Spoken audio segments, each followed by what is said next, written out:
bedroom wall.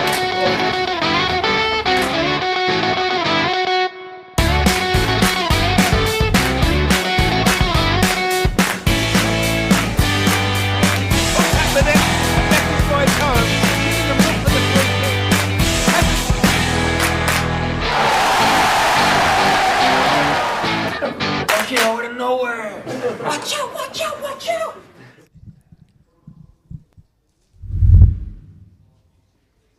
Good evening and welcome to Orient Live. We're here at the Bro Group Stadium and it's a big Tuesday night under the lights as the O's take on Harrogate Town. I'm joined, he's fresh from his holiday break. Glenn Wilkie is back with us and making his full home league debut today is Brendan, the knowledge pitcher, and absolutely delighted to have these two with me this evening. But they're not the important people tonight, the Orient players are, so let's take a look at the starting 11 for this evening's game. In goal, of course, number 22, Lawrence Vigouroux. At right back, number 2, Tom James. Starting at centre back, number 5, Dan Happy. And his full home league debut is number 9, Harry Smith. In the middle, it's number 10, Dan Kemp. Number 11, Theo Archibald. What a phenomenal tackle he made on Saturday to make sure that point came back with the O's. Making his debut for the O's, number 17, Tyrese Omotoye. Number 18, captain Darren Pratley. Joining Dan Happy at the back, number 19, Omar Beckles. And making his full Football League debut for the O's is Shadrach Oggy. And in the middle alongside Pratley and Kemp is number 26, Hector Kiprianou. And on the bench is Reece Byrne, not Sam Sargent, Connor Wood, Craig Clay, Ruel Satiriou, Anthony Papadopoulos, Jaden Sweeney and Daniel Nkrumah. So there is the O's starting 11 in all of its glory. And there's a few debutants amongst there, Brendan, but a fairly similar side to the one that finished on Saturday against Carlisle. Yeah, it pretty much is, isn't it? I think Harry Smith is the big one, the big headline news. I think he was excellent when he came on in the second half. He really changed the game, and to see him up front in Aaron Drinnan's absence is going to be key today. And it's a full league debut for Shadrach. He had quite an impressive 45 minutes, I think it's fair to say, in that second half. Yeah, he kind of showed everything that he's about. He's a big, powerful lad. Even for a young lad, he kind of puts himself about, and he's direct in what he does as a fullback, kind of brings the ball out from the back, and he's not afraid to kind of attack and go forward. And I thought he was, again, like Harry Smith, made a real impact in allowing us to make a comeback in that second half on Saturday. And I mean, it speaks volumes of how Shadrach is now keeping Connor Wood out the side. His performance was so good on Saturday that Kenny couldn't really look past that, and he's keeping quite an experienced fullback out of the team. Yeah, I think it shows how much faith Kenny has in these youngsters. He's played Jaden Sweeney on Saturday, didn't quite go his way, but brought on Shadrach at half time, and he's also put in another good performance. So shows that Kenny's not afraid to kind of trust in these young players and puts faith in the academy. And Glenn, it's been wholesale changes since we were last together on Orient Live, but what do you make of this side and the way they've started the season? And we're starting to see players, and it feels good to be saying this, hit that form. Harry Smith scoring for the first time for the O's. Theo Archibald keeps continuing to impress. What do you make of the starting 11 for tonight's game? From obviously the opening 3 league games. Is it 3 league games? It is 3. I haven't missed them, yeah. It's been great, obviously unbeaten, which is perfect. Would like a couple more points from the draws. Obviously, I think it's a real good team. Sometimes new squads take a lot of time to sort of, people say, oh, we need time to gel and all that. Sometimes they do take longer to sort of settle down and learn each other's sort of movements off the ball and with the ball, where they're going to go, what they're going to do. But they seem to have settled down really quickly, which is really, really positive. Coming from behind on Saturday, not conceding again in the second half is massive. OK's made changes tonight. I just really hope that they continue that really good form, be nice and positive, nice and settled, and the 2 wide players. Do we say they're wide players or not? Yeah, 2 wide players are really intriguing for me tonight. I think they could be key. Yeah, let's look at that, because it's slightly different from the previous few games. See Theo Archibald and Tyrese Omotoye, who's making his debut for the O's alongside Harry Smith. What do you think Kenny's game plan has been with that over the first few games? Because they're not out-and-out wingers, they're not strikers, but it's still fluid and it's bringing us goals. I think Archibald is about as close to an out-and-out winger as we've had for a while at Orient. He's left-footed, he drives the ball up the pitch, and he just looks to put a really good ball in across the box, and he's done a few of them. He's been quite unlucky. He's probably not got a few more assists to his name, but on the right side he's been playing Ruel out there, and he's more of kind of I'd say probably more of a striker and kind of plays kind of inside forwards kind of position, kind of looks to get on the end of kind of Archibald's crosses, and I think that's what that'll be Omotoye's role tonight. He'll be trying to kind of get on the end of some of Archibald's balls into the box. Absolutely. And let's just talk about Harry Smith. I know we've already touched on him, but I believe he won 9 aerial duels in the 45 minutes he played on Saturday. The most aerial duels a Carlisle player won was 5. So that just shows how much he changed the game on Saturday and how much effect he had. He is 6'7" though, isn't he? So if he didn't win any aerial duels, I'd be very upset with him. But no, he's massive. He's a big target man, big threat. Part of his role up there is we can change the way we play. We can totally change the way we play. We're not one-dimensional. You can change it to suit the players you've got up there. The fact that he's got height, yes, he's good on the floor as well, like they say all the time. You can mix it up. It's just a real interesting thing for me today to watch this with Omotoye and Archibald, like sort of getting crosses in and other players getting into the box to get on any knockdowns, any flick-ons. I think he is massive. He certainly is massive, and he will be looking to improve on that 1 goal he scored in his full debut this evening. So let's have a listen to what he had to say after that Carlisle draw. Well, Harry, 1-1 draw away at Carlisle today and a good point on the road.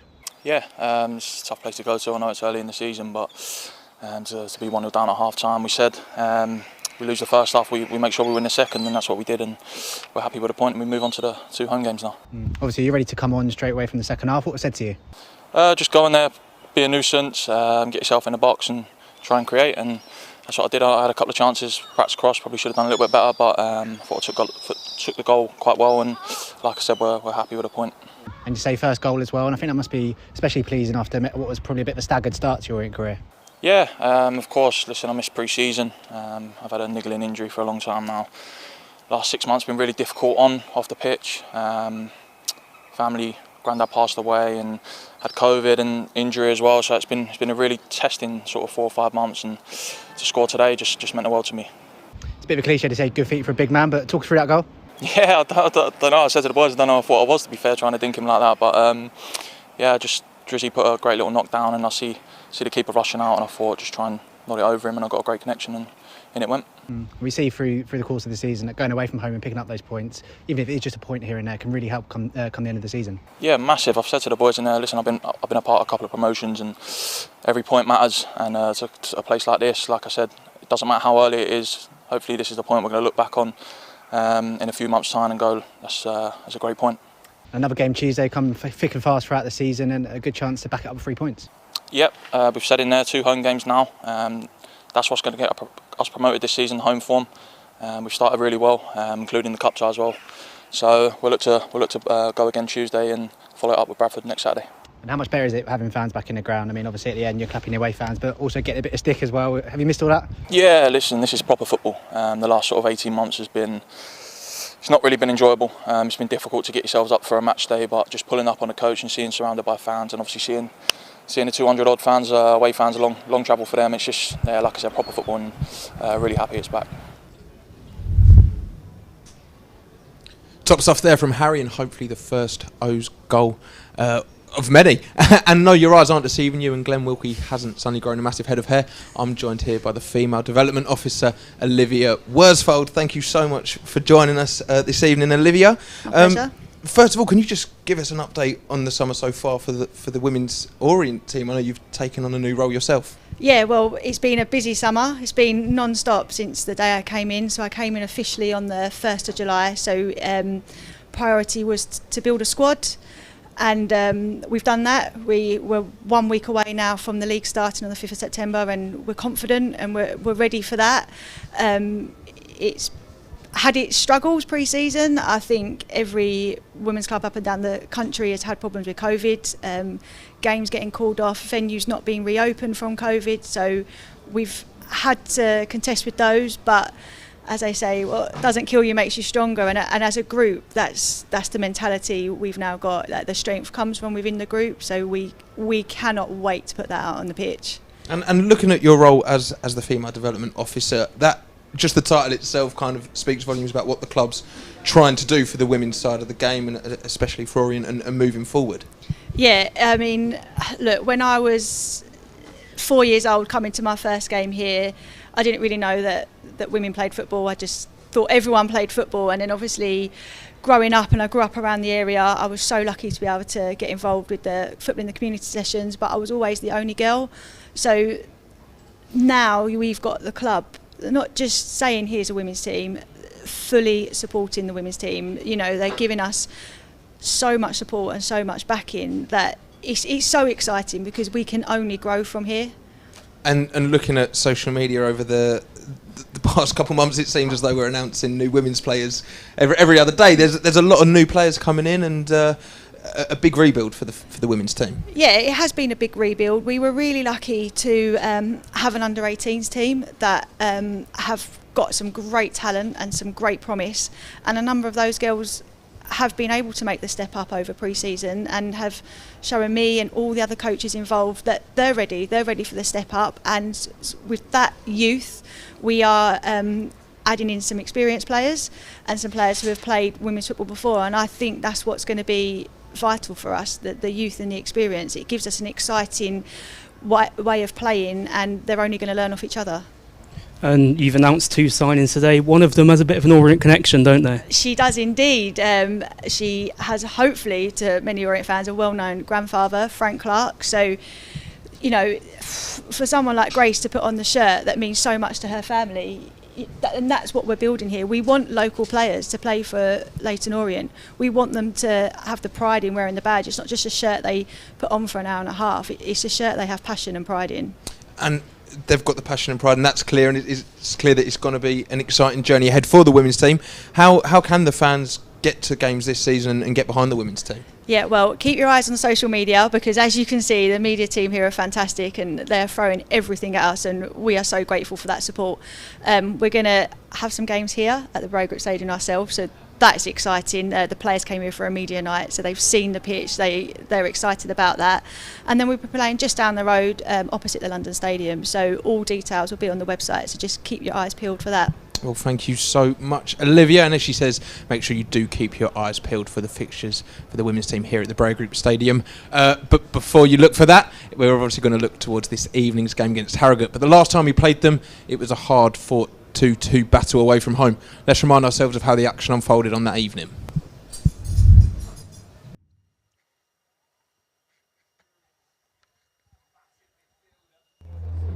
th against 12th here. Harrogate looking to get to the half-century mark of points for the season. It's been a very creditable effort.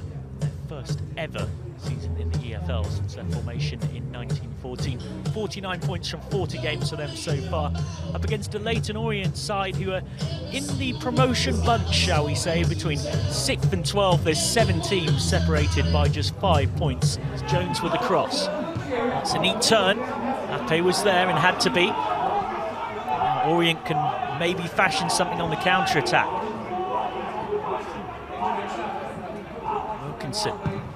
Wilkinson still going. Wilkinson scored from inside his own half. The shot somehow gets through Belshaw, and Leyton Orient lead. Judgment Pate fouled. Flipped up, nodded down and in. It's another goalkeeping error. Leyton Orient returning the favour. Dan Jones has his goal. It's been the problem this season for Harrogate Town. 21st in the home table, 9th in the away table. 5 more points away than at home. And they put themselves in all sorts of trouble here. Johnson scored. Oh, what a mess. What was going on there for Harrogate Town?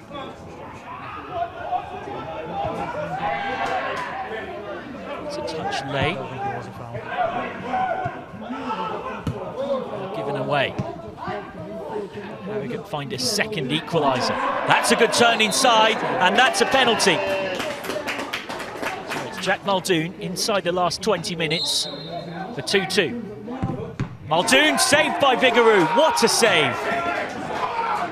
Read it. Good aerial work from Hall. And Thompson inside. Hall again. He's offside. He's definitely offside. Tom by Hall. Chance. Oh, and in! 2-2. McPake.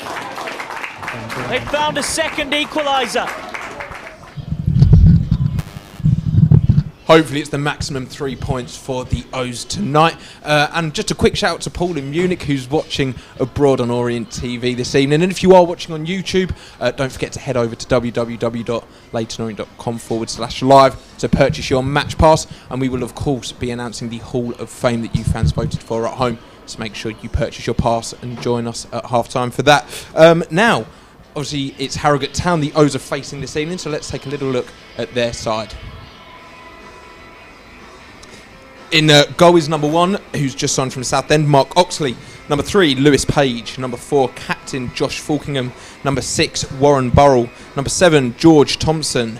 Number 16, Alex Patterson. Number 17, Lloyd Kerry. Number 18, Jack Muldoon. 20, Connor Hall. 23, Rory McArdle. And 29, Luke Armstrong. And on their subs bench this evening, number 13, Joe Cracknell. 2, Ryan Fallowfield. He's getting jiggy with it. It's number 5, Will Smith. Number 10, Aaron Martin. Number 11, Danilo Orsi. And number 30, Simon Power.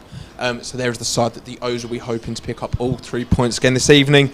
And as we saw in those highlights just there, Brendan, they gave us a good fight back in the end of last season. Hopefully it's slightly easy for the O's and less penalty for both sides for the heart rate. But what do you make of their starting 11? They've got some good players in there. I think they did really well last season. I think to go up from the National League like they did they had such a short break between starting a new season and the new season coming again, and to stay up like they did was really impressive.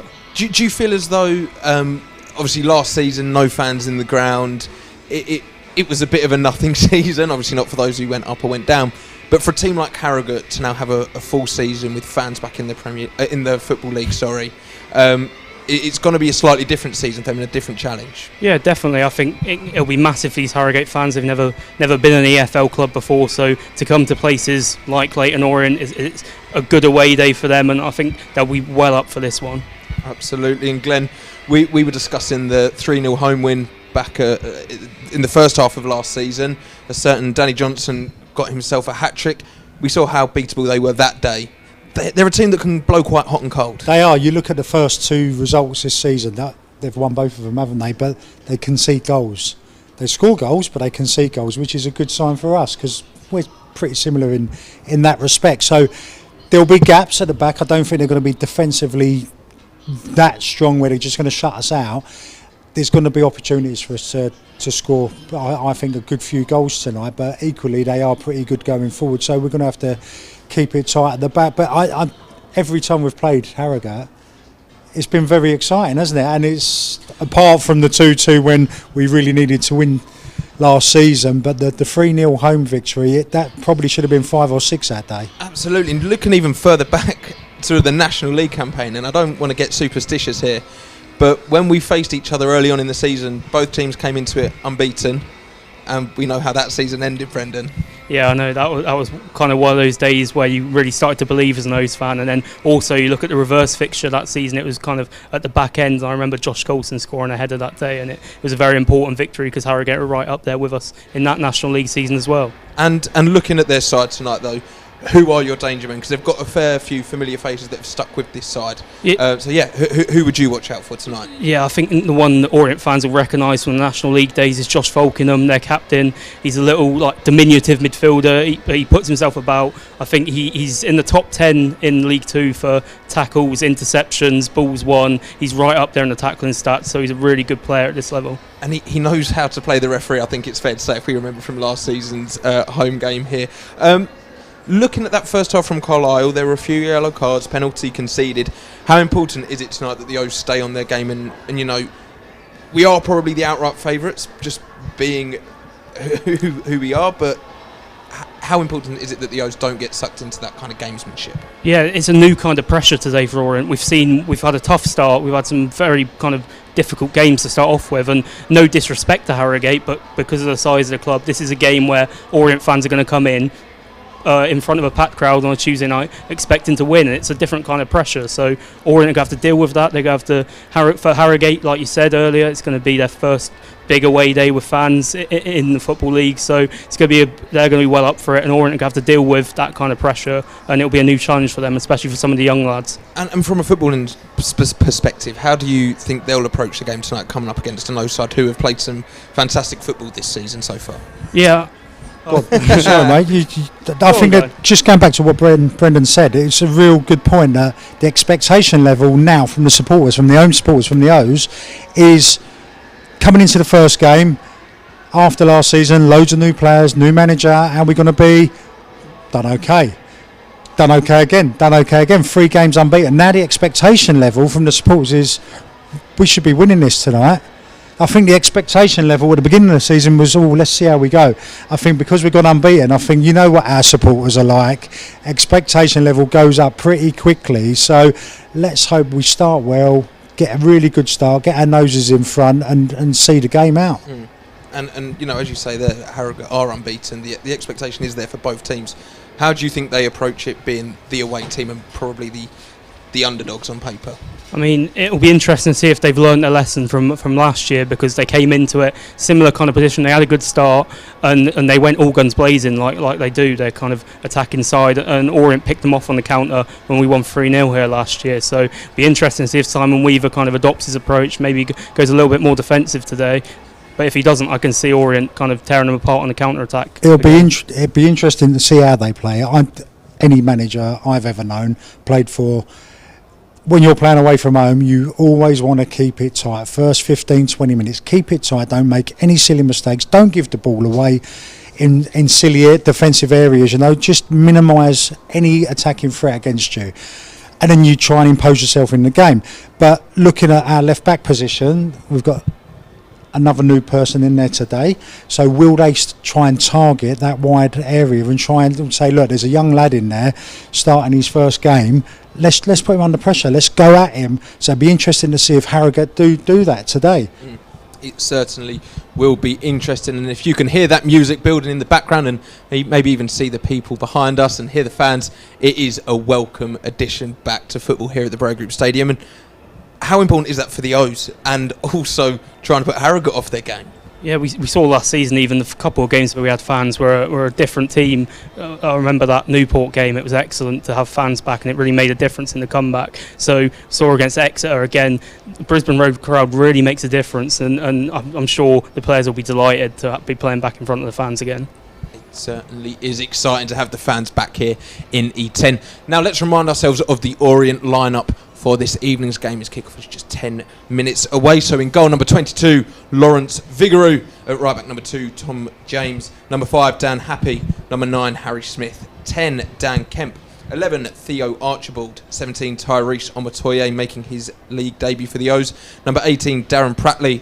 Number 19, Omar Beckles, and also making his full Football League debut for Orient. Number 25, Shad Oji, and number 26, Hector Cipriano. And on the substitute bench is number 27, Reece Byrne. Number 3, Connor Wood. 8, Craig Clay. 20, Ruel Satiriou. 23, Anthony Papadopoulos. Number 24, Jaden Sweeney. And number 28, Dan Nkrumah. Now, we haven't really touched on the midfield too much so far this evening.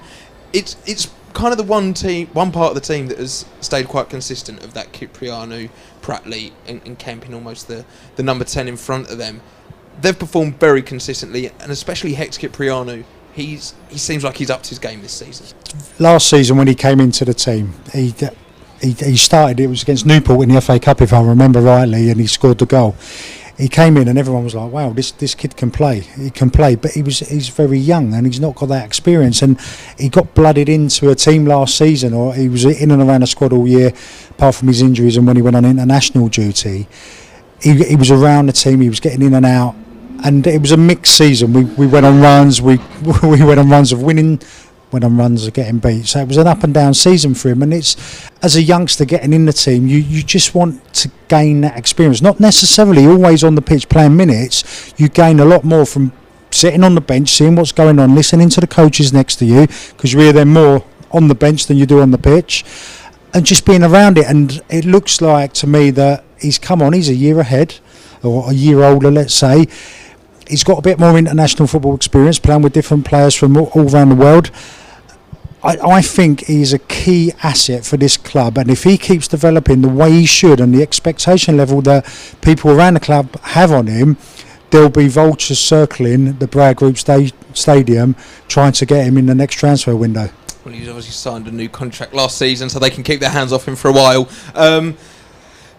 First time this season, Glenn, what will be your score predictions? I know they didn't go down too well last season. No, I don't normally make predictions until the first 6 games of the season have gone.